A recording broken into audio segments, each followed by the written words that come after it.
Good morning, good afternoon, and good evening, my precious pack, and welcome back to VEGA Conflict. Do a barrel roll. I had to do that. I want to take a quick and much more in-depth look at the Orions, and first off I want to take a look at them aesthetically, and it is, by all intents and purposes, a gorgeous ship. Ignore the fact that most of it is pixels for me, though, due to what I record at, and the game doesn't really have anti-aliasing, it's just a matter of how it's rendered.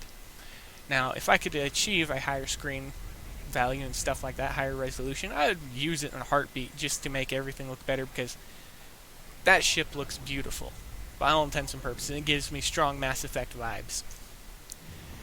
And the next thing I wanted to do was a couple of tests. So, the first one is, which one is going to be the ultimate runner?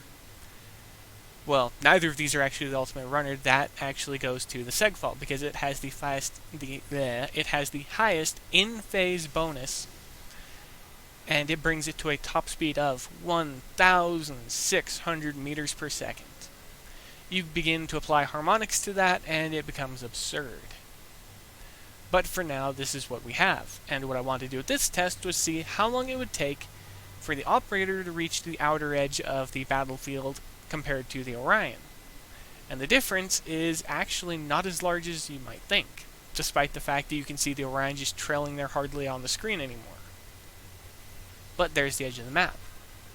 And it takes the operator 56 to 57 seconds to reach the outer edge. And it takes the Orion... Come on, move a little faster, please. It takes it about a minute 10 to a minute 11 to reach the outer edge.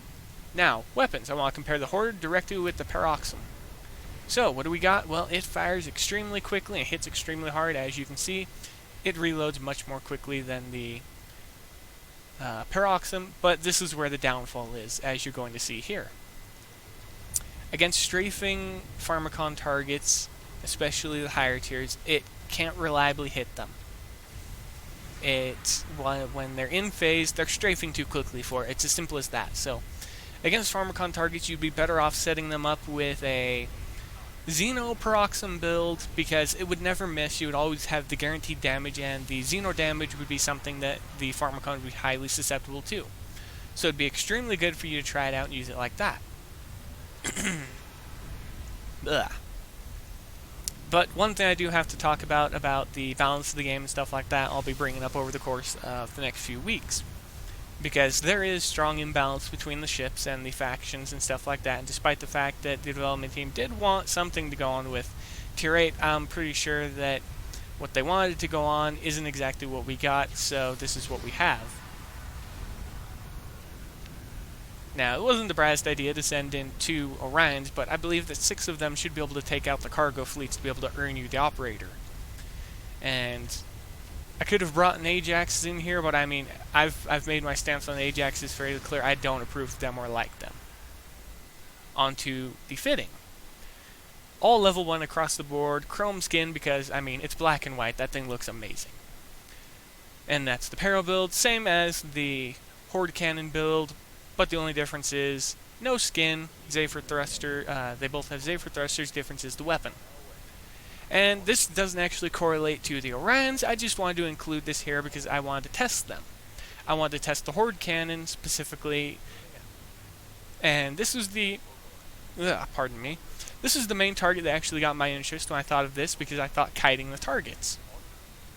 Now, I haven't hit any of the monstrosity targets, and I thought of this as a spur-of-the-moment idea, so there was no planning that went into this, there was no strategy, there was no flight plan, there was nothing like that. It was just a matter of get in, hit the target, and compare it to my Infestor hits with the previous build that I had.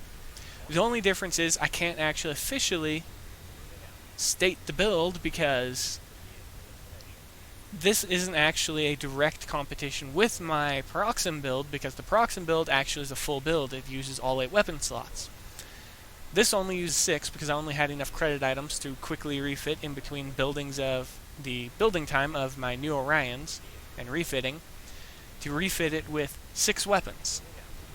So it has 2 Paroxysm cannons still mounted aboard it, while the rest of them are all, as you can see, mounted aboard, and they do fairly well. Two things that can be noted here. One, had I led the targets by firing as close to the one at the back of the ship as possible within the firing arc, the damage against them would have been much higher, but another thing you can probably see is the ablative layer hasn't fallen yet. It's actually been maintaining this entire time, which is a very good thing, honestly. But there's much to be desired with this weapon in terms of how it performs, but this brings up a point that I've thought of making for a little while, and that's Tier 8 specials again. While the development team has built most of the specials into the ships, there are certain specials that should still be universal for all the ships to use, and in this case, long range spread or weapon speed. Well, in this case, we don't need weapon speed because I was actually thinking of using these on vectors for the Horde cannon. We just need to reduce the spread somehow. But this is basically all that I've done so far because I'm waiting to build more of them, and I just haven't gotten around to it. Well, I'm building them, I'm just waiting on it. But I'm starting to lose my voice, so I'm going to go ahead and end the video here. Be safe out there, my pack. Happy hunting, and as always, I'll see you later.